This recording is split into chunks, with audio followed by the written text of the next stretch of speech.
الحمد لله نحمده ونستعينه ونستغفره ونعوذ بالله من شرور أنفسنا ومن سيئات أعمالنا من يهده الله فلا مضل له ومن يضلله فلا هادي له ونشهد أن لا إله إلا الله وحده لا شريك له وأشهد أن محمدا عبده ورسوله أما بعد فإن أصدق الحديث كتاب الله وأحسن الهدي وهدي محمد مصطفى صلى الله عليه وسلم فأعوذ بالله من الشيطان الرجيم بسم الله الرحمن الرحيم وإذا بشر أحدهم بالأنثى ظل وجهه مسودا وهو كظيم يتوارى من القوم من سوء ما بشر به أيمسكه على هون أم يدسه في التراب وقال النبي صلى الله عليه وسلم إن الله حرم عليكم عقوق الأمهات ووعد البنات ومناوعها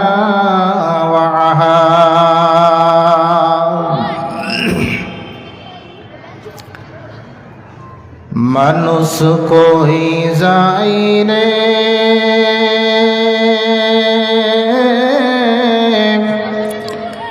দুনিয়া ছাড়িয়া মসজিদের ওই পালকি আয়না দোলাতে সাজায়া তারে জনমের লাগিয়া মানুষ কই যায় রে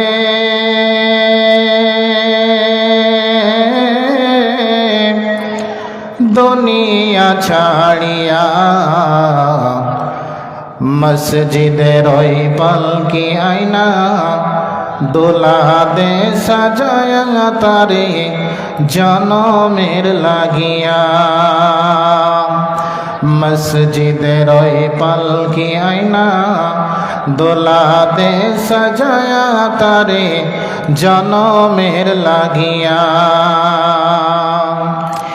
এই বাড়ির লাগিয়া কত করলা মারামারি মামলা মোকদ্দমা কইরা খোয়াইলারে করি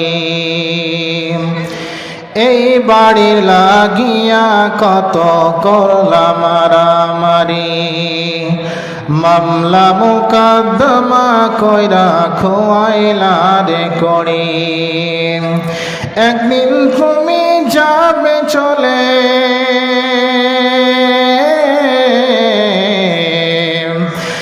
একদিন তুমি যাবে চলে সব কিছু ফেলিয়া, মসজিদের ওই পালকি আইনা দোলা দে সাজায়া তারে জনমের লাগিয়া।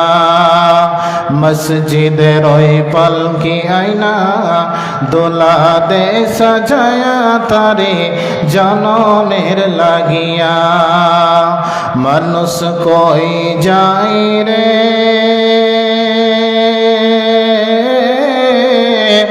দুনিয়া ছাড়িয়া, মসজিদের ওই পালকি আইনা দোলা দে সাজায়া তারে জনমের লাগিয়া। মসজিদের ওই পালকি আইনা দোলা দে সাজায়া তারে জনমের লাগিয়া। উপস্থিত স্টেজে ওলামা ইকরাম এবং সামনে বসে থাকা আমার দিনপ্রিয় ভাই ও বাবাজিরা এবং আমার ডান পাশে বসে থাকা মা ও বোনেরা, সর্বাগ্যে সেই মহান তাবারাক ওয়া তাআলার শুকরিয়া আদায় করি যিনি আমাদেরকে এক মাদ্রাসা কেন্দ্রিক আয়োজিত মাহফিলে বসিয়ে কিছু কোরআন ও হাদিসের কথা শোনার এবং বোঝার এবং আপনাদেরকে শ্রবণ করার তৌফিক এনায়েত করেছেন। সেই মহান মনিবের দরবারে আমরা সকলে একবার শুকরিয়া আদায় করব।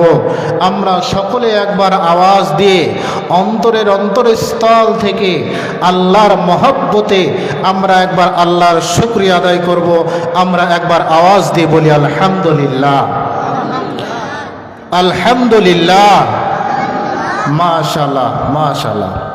এরপরে দরুদ ও সালাম বর্ষিত হোক সরকারে কায়নাত তাজদারে মাদানী নবী আহমদ নবী মুহাম্মদ রাসূলুল্লাহ পড়ুন সাল্লাল্লাহু আলাইহি সাল্লাম। সম্মানিত দিনী ভাই ও বাবাজিরা, আজকে আপনাদের সম্মুখে কোরআনুল কারীম থেকে মাত্র একখানা আয়াত পাঠ করেছি এবং হাদিসে নববী থেকে একটি হাদিস পাঠ করেছি। উল্লেখিত আয়াতকে সামনে রেখে, হাদিসকে সামনে রেখে, কেন্দ্রবিন্দুর মধ্যে রেখে এক বিষয়কেন্দ্রিক আলোচনা করব ইনশাআল্লাহ।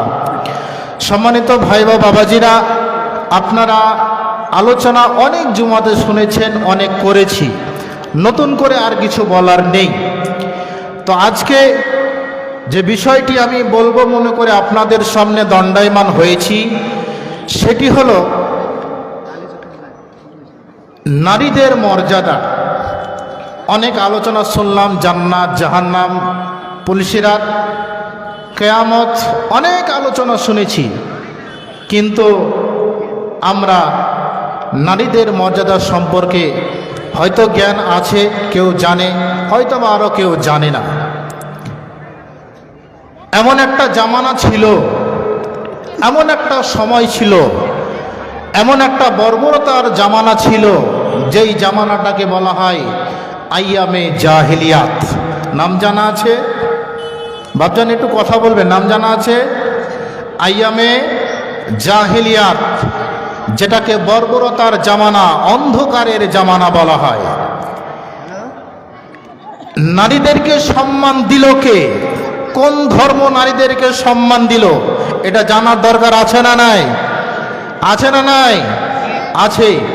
তাহলে আজ থেকে প্রায় 1450 বছর পূর্বে যে অন্ধকার জামানা ছিল, আইয়ামে জাহিলিয়াত বলে পরিচিত ছিল, সেই জামানায় ইসলামে নারীদেরকে কোনো সম্মান দেওয়া হয়নি। নারীদেরকে কেমন করে গড়িয়ে নিয়ে বেড়াতো জানেন? আপনারা সবাই জানেন। এই এলাকাবাসী ফুটবল প্রিয়বাসী, জানেন কি জানেন না? ফুটবল প্রিয়বাসী, ফুটবলকে যেরকম লাথিয়ে নিয়ে বেড়ায়, আইয়ামে জাহিলিয়াতের জামানায় মহিলাদেরকে ফুটবলের মতো করে লাথিয়ে নিয়ে বেড়াতো। সুবহানাল্লাহ। ফুটবলের মতো করে মেয়েদেরকে লাথিয়ে নিয়ে বেড়াতো। মেয়েদের কোনো সম্মান ছিল না। সম্মানটা দিল কে? সম্মানটা দিল কে? আল্লাহ সম্মান দিল, আল্লাহ রসুল সম্মান দিল। এই ইসলাম এসে নারীদের সম্মান কোথার থেকে পৌঁছে দিলেন, এটা একবার শুকরিয়া আদায় করা যায় না? আলহামদুলিল্লাহ, শুকরিয়া আদায় করা যায় না? মা বোনদেরকে আইয়ামে জাহিলিয়াতের জামানায় নারীদেরকে তাদের যদি ঋতু হতো, হায়েজ হতো, মাসিক হতো, তাদেরকে তাদের বিছানায় অর্থাৎ স্বামীর সঙ্গে তারা একসঙ্গে ঘুমাতে পারতো না। এমন একটা জামানা ছিল। সম্মানটা দিল কে? আল্লাহ দিয়েছে, ইসলাম দিয়েছে। মনে করত তাদের সঙ্গে ঘুমানো যাবে না, তারা নোংরা, তারা অপবিত্র, তাদের সঙ্গে একসঙ্গে থাকলে আমাদের মান সম্মান ড্যামেজ হয়ে যাবে, আমাদের সম্মান কমে যাবে। এই তো নারীদের মর্যাদা ছিল সেই জামানায়।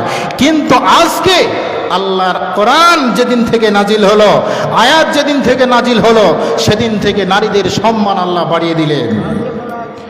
বাপজান আমার, কি করে আপনাকে বোঝাবো?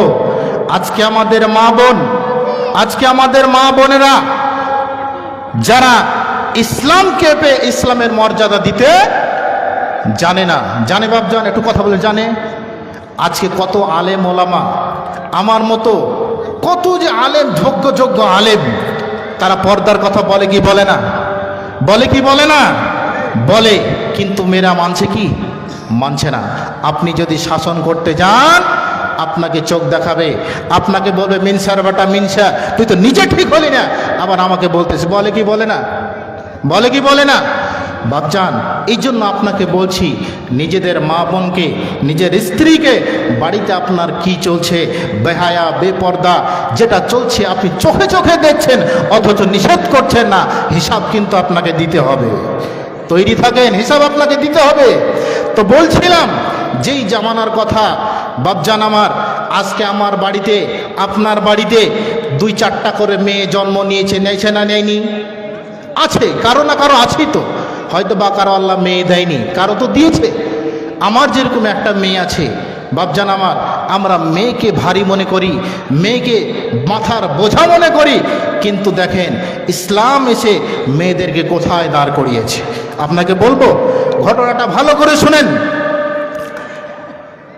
সেই জামানায় যদি কোনো মেয়ের সংবাদ দেওয়া হতো, মানে বর্বরতার জামানায়, জাহেলিয়াতের জামানায় কোনো মেয়ের সংবাদ যদি তার বাবার কানে দেওয়া হতো, তাদের চেহারা, তাদের চেহারার আকৃতি, তাদের মুখমণ্ডল কেমন হতো জানা আছে? জানা আছে? নাই। আপনাকে আমি বলছি, দেখেন খুব ভালো করে শোনেন কথাগুলো, যে মা যাদের মেয়ে আছে তাদের সম্মান কতটা।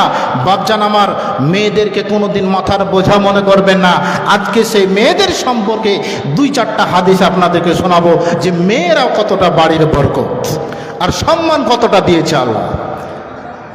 বাপজান আমার,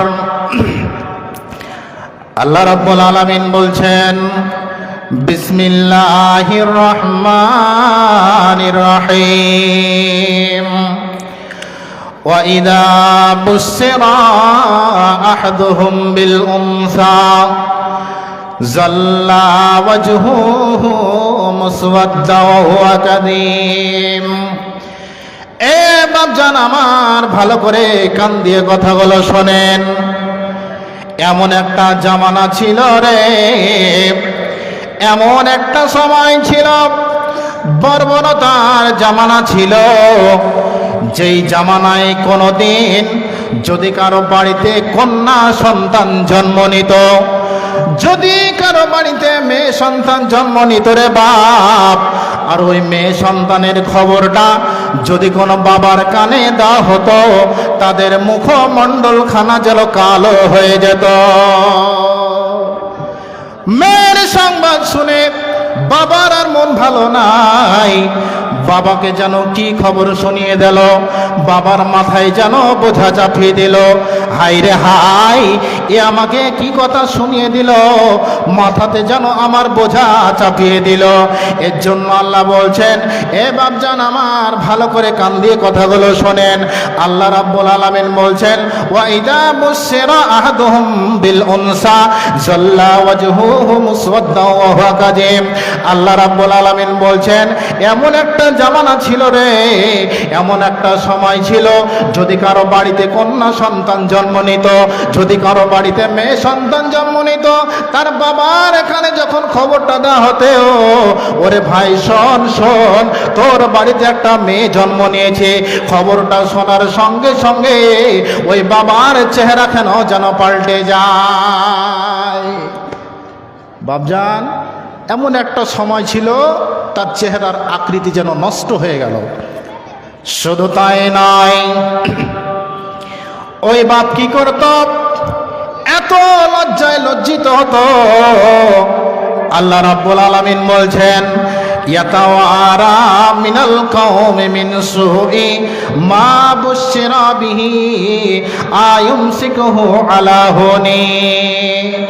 বাপজান মনে মনে চিন্তা করছে, ভালো করে শোনেন, তাকে যখন খবরটা দিয়ে দেওয়া হলো, বাপ কি করবে, ওই মেয়ের কথাটা শুনে তার সমাজের লোকের কাছ থেকে, তার পাড়া পড়শির কাছ থেকে সে যেন লুকিয়ে লুকিয়ে বেড়ায়। কেন লুকিয়ে লুকিয়ে বেড়ায়? ওই যে মেয়ে সন্তানের খবরটা তাকে দেওয়া হয়েছে, তার মান সম্মান নাই। আরে তোর বাড়িতে একটা মেয়ে সন্তান জন্ম নিয়েছে, তোর তো মান সম্মান ডুবে গেল, তুই আর সমাজে মুখ দেখাতে পারবি না। এইরকম করে কারো বাড়িতে যদি মেয়ে সন্তান জন্ম নিত রে বাপ আমার, এইরকম করে খবর দিত, আর ওই বাপ তাদের আত্মগোপন করে পাড়া পড়শির মুখ থেকে, সমাজের লোকের কাছ থেকে সে লুকিয়ে লুকিয়ে বেড়াতো, যেন তার মাথার উপরে একটা বোঝা চাপিয়ে দেওয়া হয়েছে। শুধু তাই নয় বাপজান আমার, আল্লাহ রাব্বুল আলামিন বলছেন, ওই বাপ মনে মনে চিন্তা করছে, বাপের জ্ঞান আছে, বাপের হীনতা আছে, সব কিছু আছে। ওই বাবার নেগেটিভ চিন্তাটা দেখেন, বাবা মনে মনে ভাবছে, আমার বাড়িতে যে কন্যা সন্তানটা জন্ম নিয়েছে, আমার বাড়িতে যে মেয়ে সন্তানটা জন্ম নিয়েছে, আমি আর ওই মেয়েকে দুনিয়াতে বাঁচিয়ে রাখবো না, আমি তাকে জীবন্ত মাটির মধ্যে পুঁতে দেব। সুবহানাল্লাহ, কত বড় কথা দেখছেন। বাবার যেন মান সম্মান ডুবে গেল। সেই জামানায় যদি কারো বাড়িতে কন্যা সন্তান জন্ম নিত, বাবা কত নিকৃষ্ট ছিল, কত ঘৃণা ছিল। সে চিন্তা করছে, এই মেয়ের জন্য আমি সমাজে মুখ দেখাতে পারছি না, সমাজে চলতে পারছি না, সমাজে মুখ দেখে মাথা উঁচু করে দাঁড়াতে পারছি না, এই মেয়েকে আমি বাঁচিয়ে রাখবো না, এই মেয়েকে আমি জিন্দাতে মাটির মধ্যে পুঁতে দেব। বাপজান, আজকে মেয়েদের সম্মান দিয়েছে কে গো বাপজান? একটু মুখ খুলে বলেন তো, কে সম্মান দিয়েছে? আল্লাহ সম্মান দিয়েছে। কিন্তু সেই মেয়েরা সম্মানটা নিতে জানে? জানে না। এর জন্য আপনাকে বলছি বাপজান, আল্লাহ যে ফায়সালাটা করেছে, শেষের অক্ষরে বলছেন আল্লাহ রাব্বুল আলামিন, আলা সামা ইয়াহকুমুন। রে পৃথিবীর মানুষেরা, তোমরা যারা এই জঘন্য কাজটা করছো, যার বাড়িতে মেয়ে সন্তান জন্ম নিল, আর জন্ম নেওয়ার পরে তোমার মেয়েটাকে তুমি মাটিতে পুঁতে দিলে, নষ্ট করে দিলে, মেরে ফেলে দিলে, গলা টিপে হত্যা করলে, শুনে নাও, আল্লাহ বলছেন সাবধান হয়ে যাও, সাবধান হয়ে যাও, সাবধান হয়ে যাও, এটা তোমাদের জন্য খারাপ রয়েছে। লাস্টের অংশেতে আল্লাহ মানুষকে বলছে সাবধান হয়ে যাও, এই কাজগুলো জঘন্য কাজ, এই কাজগুলো নোংরা কাজ, খবরদার তোমরা এই কাজগুলো করো না। বাপজান, একটা মাত্র আপনাকে হাদিস বলো, সময় খুব সংকীর্ণ, আমরা বক্তাকে উঠিয়ে দেব, আপনারা এসে বসেন, একটাই হাদিস বলবো। তো আয়াতটা থেকে আপনি কি বুঝতে পারলেন? সেই জামানায় বাপেদের যদি কন্যা সন্তানের সুসংবাদ দেওয়া হতো, তাহলে কি হতো বাপজান? একটু মুখ খুলে বলেন তো, কি হতো? দেখেন, কথাগুলো ভালো করে বুঝবেন, কিন্তু না বুঝে যদি হু হু করেন তাহলে কিন্তু বড় সমস্যা আছে। যে তাহলে কিন্তু বড় সমস্যা আছে। একটা কথায় বলে না, বুঝেও যে বুঝে না তাকে বুঝায় কে? যে না বুঝে হু হু করেছে তাকে ভূতে ধরেছে, বলে কি বলে না? বাপজান, কথাগুলো ভালো করে বুঝবেন। আমি বললাম একটা, সকালবেলা আর একটা আলোচনা করলেন, এটা কিন্তু হবে না, শুনতে হবে আগে ভালো করে। শোনেন, এই হাদিসটার মধ্যে তিনখানা কথা রয়েছে, খুব ভালো করে বুঝবেন বাপজান। হাদিসের রাবি হচ্ছে হযরতে মুগিরা রাদিয়াল্লাহু তাআলা আনহু, তিনি বর্ণনা করেছেন, এটা হাদিসে কুদসি। আল্লাহ রাব্বুল আলামিন বলছেন, ইন্নাল্লাহা হাররামা আলাইকুম উকুকাল উম্মাহাতি ওয়া ওয়াদাল বানাতি ওয়া মানাহাতিন। আল্লাহ রাব্বুল আলামিন নবী বলছেন, হে পৃথিবীর উম্মত উম্মতিরা, তোমরা শুনে নাও, আমি আল্লাহ রাব্বুল আলামিন তোমাদের জন্য তিনখানা কাজকে হারাম করে দিলাম। কয়খানা বাপ? তিনখানা কাজকে আমি হারাম করে দিলাম। এক নম্বর কাজ হলো, ইন্নাল্লাহা হাররামা আলাইকুল উকুকাল উম্মাহাতি, তোমাদের জন্য প্রথম নম্বরে হারাম করে দিলাম। এ বাপজান আমার, ভাইজান আমার, এ যুবকেরা শোনো, এই কথাটা তোমাদের জন্য বিশেষ করে বলা হচ্ছে। আল্লাহ রাব্বুল আলামিন নবী বলছেন উকুকাল উম্মাহাতি। এ ভাইজান আমার শুনে নাও, পৃথিবীতে যদি তোমার বাবা বেঁচে থাকে, পৃথিবীতে যদি তোমার মা বেঁচে থাকে, পৃথিবীতে তোমার যদি পিতা বেঁচে থাকে, খবরদার খবরদার, পিতা মাতার সাথে কখনো অবাধ্য চলবে না। প্রথম নাম্বার কি বললেন? বাবা মায়ের সাথে অযথা তর্ক করা যাবে না, পিতা মাতার অবাধ্যতা চলা যাবে না। কিন্তু বর্তমান পরিস্থিতিতে পিতামাতার অবাধ্যতা বেশি না কম? বেশি না কম? বেশি। আজকে একটা ছেলেকে যদি তার বাবা শাসন করে, যদি শাসন করতে যায়, তো বাবাকে এমন করে চোখ দেখাবে, ওকে কিছু বলা যাবে না। মনে হচ্ছে ওর বাপের থেকে বয়সে বড়, ওকে শাসন করা যাবে না। ছেলেদের পরিস্থিতি তাই। তাই তো আজকে ছেলেরা পথভ্রষ্টের মধ্যে, শাসন নেই। শাসন যবে থেকে উঠে গেছে, তবে থেকে নোংরামি শুরু হয়েছে। হয়েছে না হয়নি? হয়েছে না হয়নি? শাসন যেই বাড়িতে থাকবে না, সেই বাড়িতে কোনো দিন পরিবার চালানো যাবে? ছেলেদেরকে সোজা করতে পারবেন? শাসন করতে হবে। বলবেন, মৌলী সাহেব এখন যদি শাসন করতেছ, গলায় যে ফাঁসি দিচ্ছে, তো এখন কি করবেন? কি করবেন এখন? উপায় দেখেন, পিতা হয়েছেন, গার্জেন হয়েছেন, যতটুক সম্ভব আপনাকে গার্জেন হিসাবে আপনাকে মানিয়ে নিয়ে থাকতে হবে। তাহলে প্রথম নম্বরে আল্লাহ কি হারাম করেছে? পিতামাতার অবাধ্যতা চলা যাবে না। দ্বিতীয় নম্বরে নবীজি বলছেন, ইন্নাল্লাহা হাররামা আলাইকুম উকুকাল উম্মাহাতি ওয়া ওয়াদাল বানাত। দুই নম্বর কথাটা বাপজান ভালো করে শোনেন। দুই নম্বর কথাটা হলো, দুই নম্বরে আল্লাহ হারাম করলেন, খবরদার খবরদার, তোমাদের মেয়েদেরকে জীবন্ত মাটিতে পুঁতবে না। এখন মাটিতে পুঁতা হয়, হচ্ছে কি, কোচিতে খবরে একটা দেখা যাচ্ছে যে নিজের মেয়েকে জীবন্ত মাটিতে পুঁতে দিয়েছে, না তাই কিনা বাপজান? কোচিতে একটা। বাপজান আমার, এই হাদিসটা আপনাকে কেন বললাম? আজ থেকে 1400 বছর পূর্বে আপনি লক্ষ্য করে দেখেন, প্রায় 1450 বছর পূর্বে, আজ থেকে 1400 বছর পূর্বে এমন একটা জামানা ছিল, এমন একটা সময় ছিল রে, যেই সমাজে নারীদের সম্মান দেওয়া হতো না। নিজের কন্যা সন্তানকে গলা টিপে হত্যা করত, নিজের সন্তানকে মাটিতে পুঁতে দিত, নিজের সন্তানকে গলা টিপে হত্যা করে মেরে ফেলতো। এই জন্য আল্লাহ রাব্বুল আলামিন নবী বলছেন, এরা আমার উম্মতেরা শুনে নাও, আমি তোমাদের জন্য তিনখানা কাজকে হারাম করে দিলাম। এক নম্বর হচ্ছে পিতামাতার অবাধ্যতা চলবে না। দ্বিতীয় নম্বর হচ্ছে তোমরা খবরদার তোমাদের মেয়েকে হত্যা করবে না। খবরদার, এই কাজটা আল্লাহ হারাম করেছে। নাম্বার 3, রব্বুল আলামিনের নবী বলছেন, এ পৃথিবীর উম্মত উম্মতিরা তোমরা শুনে নাও, 3 নাম্বার কাজখানা আমি আল্লাহ তোমাদের জন্য হারাম করে দিলাম। ওয়াদাল বানাতি ওয়া মানা ওয়াহাতিন। রব্বুল আলামিন বলছেন, রে পৃথিবীর মানুষ, দুনিয়াটা হলো অল্প দিনের, 20 বছর, কারো 25 বছর, কারো 30 বছর, কারো 60 বছর, কারো 75 বছর। এ বাপজান আমার, দুনিয়াতে আপনি যতদিন থাকবেন, খবরদার খবরদার কৃপণতা করে চলবেন না। বাপু আমার, সমাজে কৃপণতা আছে না নাই? আছে না নাই? মানুষের দেখবেন অর্থ সম্পদ আছে, অথচ দাঁড়ি ভাত খেয়ে যুগ পার হয়ে গেছে, হয় না? আছে না নাই গো? দাঁড়ি ভাত খেয়ে, নুন ভাত খেয়ে জীবন পার করে দিল, অথচ সম্পদ আছে, অর্থ আছে, ও চাইলে প্রতিদিন মাছ মাংস খেতে পারে না? পারে না? পারে না? পারে না? এই কাজটাকে আল্লাহ রাব্বুল আলামিন হারাম করেছে। আল্লাহ বলছেন ওয়া মানা, নবী বলছেন ওয়া মানা ওয়াহাতিন, খবরদার তোমরা কৃপণতা করবে না। বাপজান আমার, এই কথাটা কেন বললাম আমি?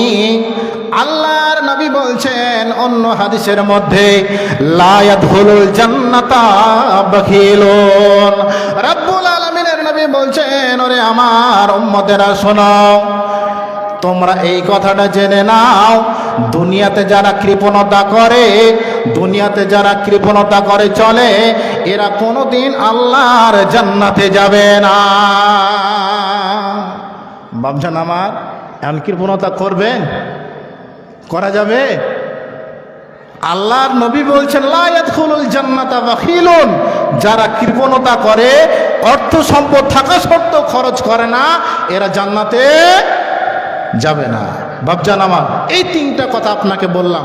আর একটি হাদিস বলে আমি শেষ করব, দিয়ে আমি আপনাদের সম্মুখে আমার ভাই, দিনী ভাই ইমদাদুল হককে আমি দিয়ে দেবো, আপনাদের সম্মুখে দিয়ে দেব। হাদিসটা কি? কন্যা সন্তান বলছিলাম, কন্যা সন্তানটা কি? একটু পরে নিয়ে আসো। কন্যা সন্তানটা কি? হাদিসটা খুব ভালো করে শোনেন। যার বাড়িতে 2টা কন্যা সন্তান আছে, ভালো করে শুনবেন। যারা মেয়েদেরকে ভারী মনে করছেন, যারা নিজেদের কন্যাকে ভারী মনে করছেন, মেয়েরা হলো বাড়ির বরকত, তাই না বাপজান? মেয়েরা কি বাড়ির বরকত না? বরকত নাই? বরকত। দেখেন, আল্লাহ রাসূল সাল্লাল্লাহু আলাইহি সাল্লামের কাছে অনেক লোক বিভিন্ন সমস্যা নিয়ে সমস্যা সমাধান করতে আসতো না? আসতো না? আসতো না? আসতো না? আসতো। একদিন একটা সাহাবা আল্লাহ রাসূলের কাছে এসে বলছে, ইয়া রাসূলুল্লাহ, আমি এত খাটি, এত করি, তবু আমার বরকত হচ্ছে না, তবু আমার বরকত হচ্ছে না। তা আল্লাহ রাসূল সাল্লাল্লাহু আলাইহি সাল্লাম বলেন, হাদিসটা শুনেন, খুব মজার হাদিস। তা আল্লাহ রাসূল বললেন, তুমি কি বিয়ে করেছো? রাসূল কি বললেন? তুমি কি বিয়ে করেছো? লোকটি বলছে, ইয়া রাসূলুল্লাহ, আমি বিয়ে করিনি, আমি বিয়ে করিনি। তো রাসূল তার ভুলটা ধরে ফেলেছে, এই জন্য তো তোমার বাড়িতে বরকত হচ্ছে না, তুমি বিয়ে করনি তার জন্য। বাপজান আমার, কেন হাদিসটা বলছি আপনাকে? মেয়েরা বাড়ির বরকত কেমন করে আপনাকে বোঝাচ্ছি। রাসূল বলছেন, তুমি যাও বিয়ে করো। লোকটা কথা শুনে বিয়ে করে নিল। এবার ওই লোকটা একবেলা খেত, 2 বেলা না খেয়ে থাকতো। ভালো করে শোনেন, একবেলা খেত, 2 বেলা না খেয়ে থাকতো। এবার ওই যে একবেলা খাচ্ছে, যাকে বিয়ে করে এনেছে, ওর খাওয়াটা ওর স্ত্রী খায়, ও 3 বেলায় না খেয়ে থাকে। বাপজি, বরকত বাড়লো না কমলো? বাড়লো না কমলো? কমলো। এই লোকটা তো মাথা খুঁজে পায় না। রাসূল বললেন যে বরকত বাড়ে, আর বরকত আমার উল্টা দিকে চাকা ঘুরছে। ঘুরছে না? ঘুরে না? আমি যেটা খেতাম ওটা আমার স্ত্রী খাচ্ছে, কিন্তু আমি এখন খেতে পাই না, আমি এখন খেতে পাই না।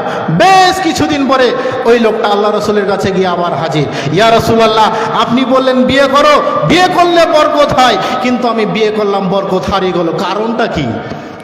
কারণটা কি? রাসূল বললেন, তুমি কি বিয়ে করেছো? বলছি, হ্যাঁ বিয়ে করেছি। তোমার বাড়িতে বরকত নাই? না। আল্লাহ রাসূল অনেকক্ষণ মাথা চুলকে চুলকে ভাবছে, তুমি আর একটা বিয়ে করো। কি বলছে? তুমি আর একটা বিয়ে করো। আর বাবজি বলেন, লোকটা কি করবে? বিয়ে করবে? করতে চাইবে? ও যেটা খাচ্ছিল ওটা এখন ওর স্ত্রী খায়। এখন যদি ও বিয়ে করে তো ওকে বাড়ি থেকেই বের করে দিবে। দিবে কি দিবে না? ও তো নিজে খেতে পায় না। রাসূল বললেন, তুমি আর একটা বিয়ে করো, তোমার বাড়িতে বরকত হবে। লোকটা আর একটা বিয়ে করলো। করার পরে ওই যে এক সানের খাবার, এক টাইমের খাবার, দুই স্ত্রীতে খায় আর ওই না খেয়েই থাকে। বরকত বাড়লো না বাড়লো না? কমলো না কমলো না? কমে গেল।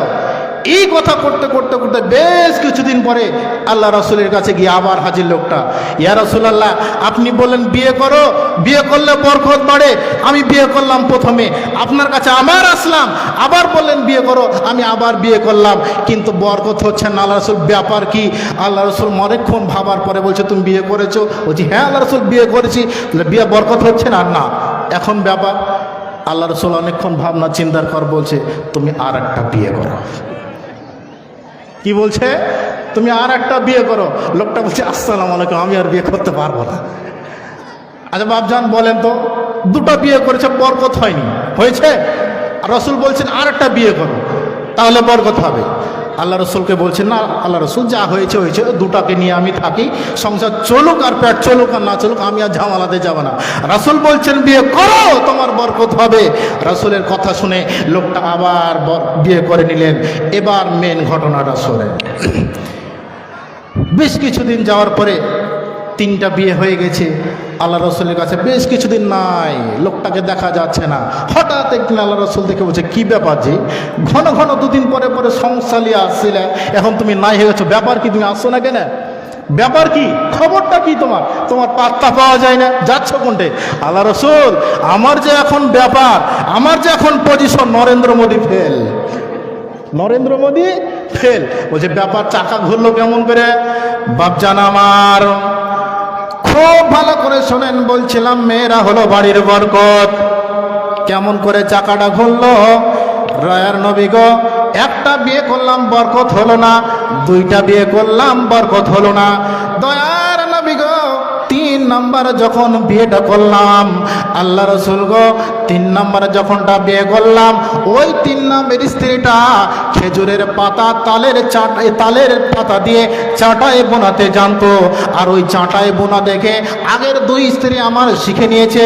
3 স্ত্রী এখন চাটাই বোনায় আর বিক্রি করে, আর আমি নরেন্দ্র মোদীর পায়ের ওপর পা তুলে খাই। বাপজান, বরকত হলো কি হলো না?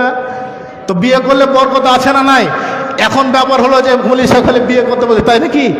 হ্যাঁ, যারা বিয়ে করি তারা বলছে হ্যাঁ, তো ওরা কেমন করে জানবে রে ভাই বিয়ের মজা? তারা বলছে হ্যাঁ। বাপজান, এটাই কথা আপনাকে বুঝাতে যাচ্ছি, যার বাড়িতে মেয়ে সন্তান আছে, যার বাড়িতে মেয়ে আছে, বাড়িতে বরকত রয়েছে। মেয়ে যেদিন আপনার ঘর ছেড়ে স্বামীর ঘরে চলে যাবে, আপনার বাড়ির বরকত কমে যাবে, বরকত আর হবে না, স্বামীর বরকত বাড়বে। একটা হাদিস বলছি আপনাকে, হাদিসের রাবি হচ্ছে হযরতে আনাস। হযরতে আনাস রাদিয়াল্লাহু তাআলা আনহু, তিনি বর্ণনা করেছেন।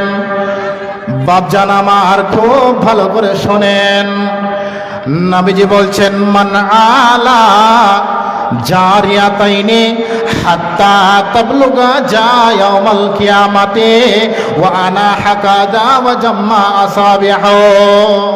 রব্বুল আলামিনের নবী বলছেন, হে আমার উম্মতেরা, তোমরা শুনে নাও, যার বাড়িতে 2খানা কন্যা সন্তান আছে। কয়খানা বাপজান? কয়খানা? 2খানা।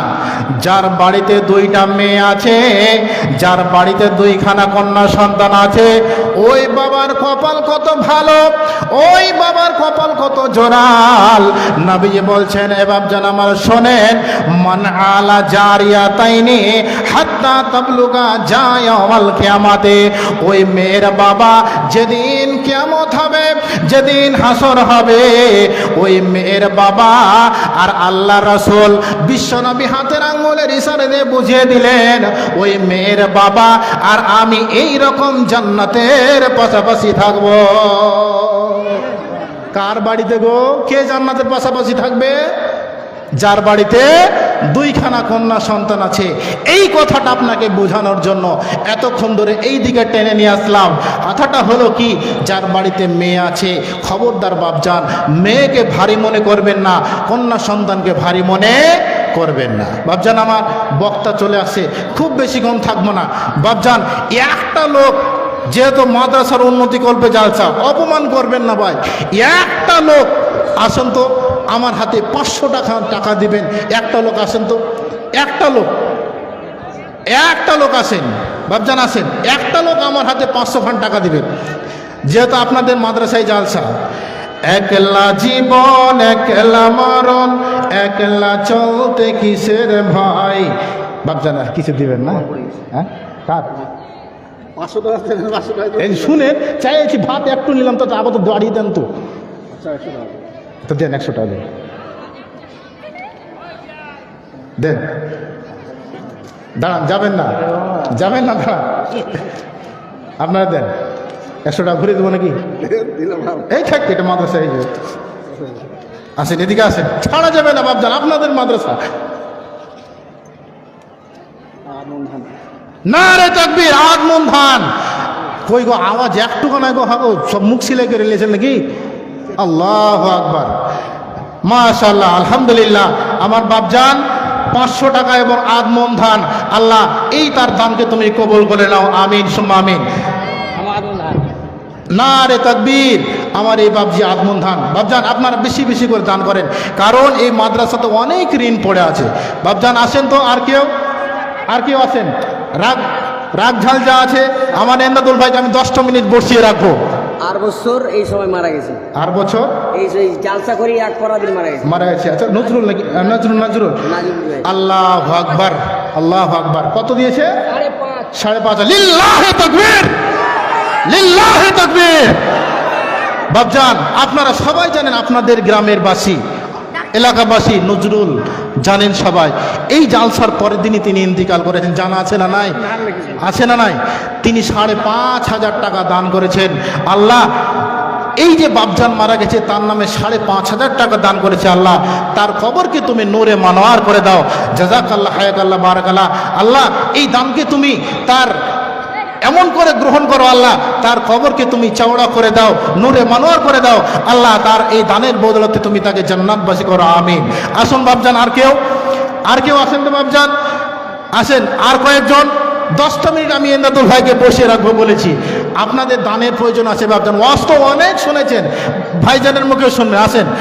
একলা জীবন একলা মরণ, একলা চলতে কিসের ভয়, এ দুনিয়ার মানুষগুলো কেউ তো কারো নয় গো, এ দুনিয়ার মানুষগুলো কেউ তো কারো নয়। একলা জীবন একলা মরণ, একলা চলতে কিসের ভয়, এ দুনিয়ার মানুষগুলো কেউ তো কারো নয় গো, এ দুনিয়ার মানুষগুলো কেউ তো কারো নয়। ওরে স্বার্থ ছাড়া কেউ চলে না, মনের দুঃখ কেউ বোঝে না। কত? 1 মণ ধান লেখ। আর এটা কি? এত বড় বডি থাকতে 500 টাকার 1 মণ ধান? না না, শোনো, বুঝতেই পারছো, তোমার ছেলেটা তোমার পোতাটা এসে পড়বে এখানে। শোনো কথাটা শোনো। 500 টাকা কি কইলা? 1 মণ ধান। 1 মণ ধান। 1 মণ ধানের দাম কত? 1000। 1000 মেলায়? কি মেলায়? তো 1000 আর এটা 500 দিয়ে কত হলো? মামা লেখো এই 1500। দাবি দাবালা আর 500 টাকা দাও না। একটু লেখো। হ্যাঁ না 10 টাকা। হ্যাঁ না ছাড়বো না। হ্যাঁ না বাকি লেখো। 500 টাকা বাকি লেখো। 10 টাকা দিয়ে বাড়ি করে বাড়ি যাও। হ্যাঁ না 500 টাকা বাকি। হ্যাঁ না, আলহামদুলিল্লাহ ছাড়লো, হাত কাটা। ছাড়বো, ছেড়ে দেবো। মামা 1.5 মণ ধান লেখ। আলহামদুলিল্লাহ ছেড়ে দেবো। হয়েছে? লিল্লাহি তাকবীর। 1.5 মণ ধান, 1.5 মণ ধান। 500 টাকা 1.5 মণ ধান। বাপজান আর কেউ? বাপজান নয় আর? আসেন